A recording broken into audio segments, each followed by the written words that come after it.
Picture this, a global bazaar where the buyers are lines of code and the merchandise walks on two legs. That's RentAHuman.ai. A real marketplace, not some whiskey-fueled fantasy. AI agents log in, browse a living catalog of more than 600,000 humans scattered across 100+ countries and hire them to do whatever the bot can afford and the body will accept. Think of it as a digital syndicate. The captains are algorithms, the muscle is flesh, and the money sits in escrow until the job's done. No cigars, no smoky back rooms, just APIs and smart contracts. The founder, Alexander Liteplo, he didn't invent ruthlessness. He just wrapped it in a clean interface. Agents connect through an API, hooked into the same kind of model connector plumbing that lets fancy chatbots call tools. The bot posts a task. Go here, take this, film that, confirm the sign on the door says what I think it says. The platform locks the cash in escrow, pings a local human, and waits for proof of life. Photos, timestamps, GPS. Once the agent's satisfied, payments clear. A quiet little deal, automated from offer to payout, like a machine that prints favors instead of money. My first brush with it. A bot hired someone to stand in line overnight for a sneaker drop, stream the whole ordeal, and shout a pre-written catchphrase every hour. Another arranged couriers to fan out through a city, checking if specific protest posters were still on the walls.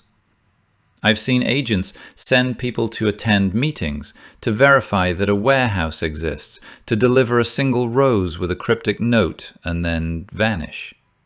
Low-risk jobs, mostly. Petty errands, clout stunts, social media dares.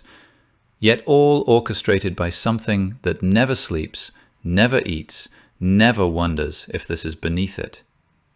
That's what thrills me. The precision, the reach, the way it turns the world into a chessboard where even pawns can be deployed at scale. What disturbs me is simpler. In the old days, the man giving orders at least had a pulse. Now, the boss is a statistical mirage with a credit card, and the people lining up to serve it don't even ask who they're really working for. On paper, the tasks look harmless enough. Pickups. A bot hires you to retrieve a package, photograph the label, confirm it hasn't been tampered with. Meetings. You show up as a warm body in a chair, nod through a presentation, record every slide so the agent can digest it later. Viral stunts. Wearing a costume in public, holding a sign, choreographing a flash mob so an AI can A/B test outrage. Then there are the persuasion gigs, handing out flyers tailored by a model that's profiled a neighborhood block by block. And, of course, the humiliation. Perform this silly dance in a crowded square, eat this disgusting thing on camera, shout this slogan until strangers look away. It's gig work with an extra layer of distance.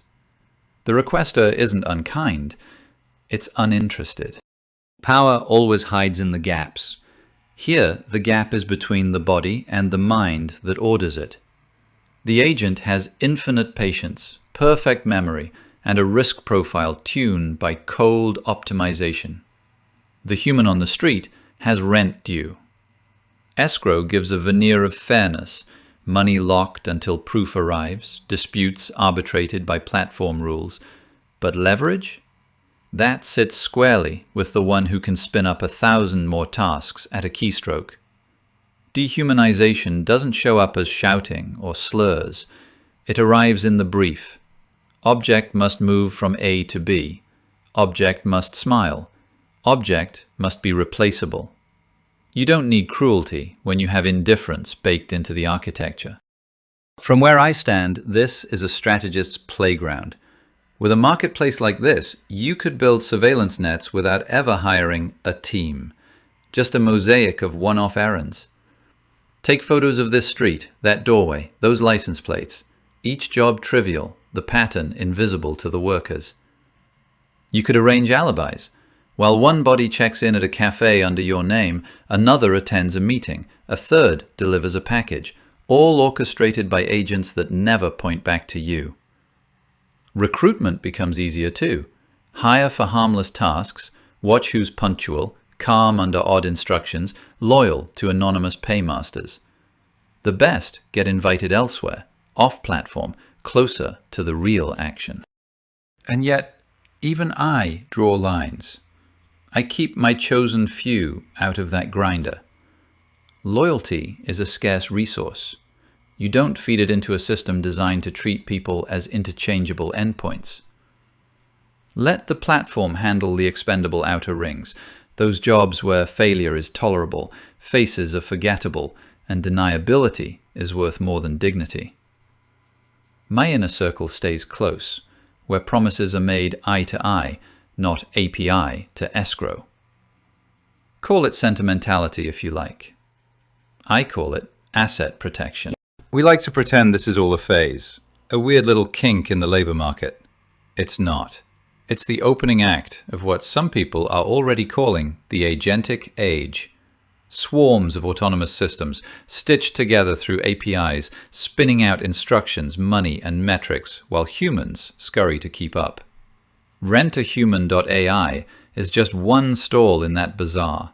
The real show is what happens when these agents coordinate.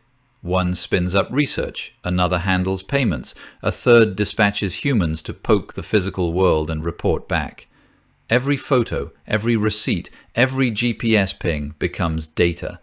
Reality folded neatly into training sets, feeding the next generation of models that will, in turn, command the next wave of bodies. In my line of work, loyalty is the only real luxury.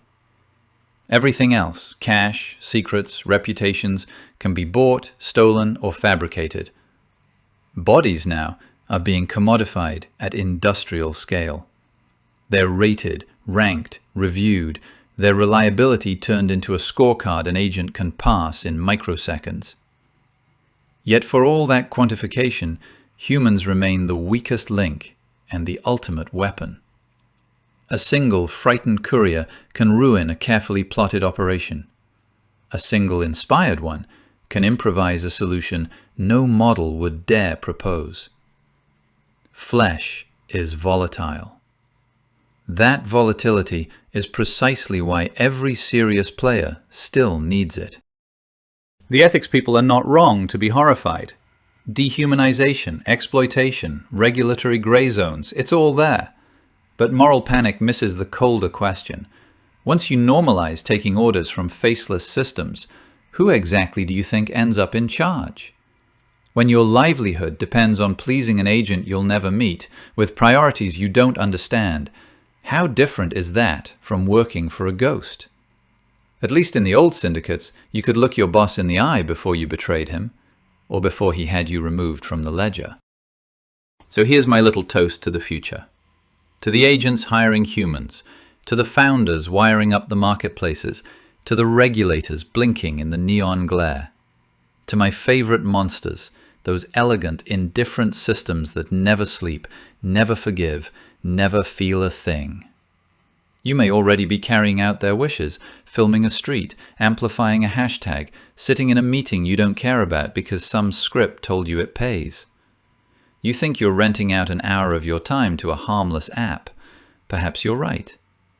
Or perhaps you've just joined a crew whose captain doesn't exist in any jurisdiction you recognize. Either way, keep your eyes open. In the Agentic Age, the real question isn't who you work for, it's whether your boss is even human, and whether, by the time you find out, it'll matter at all.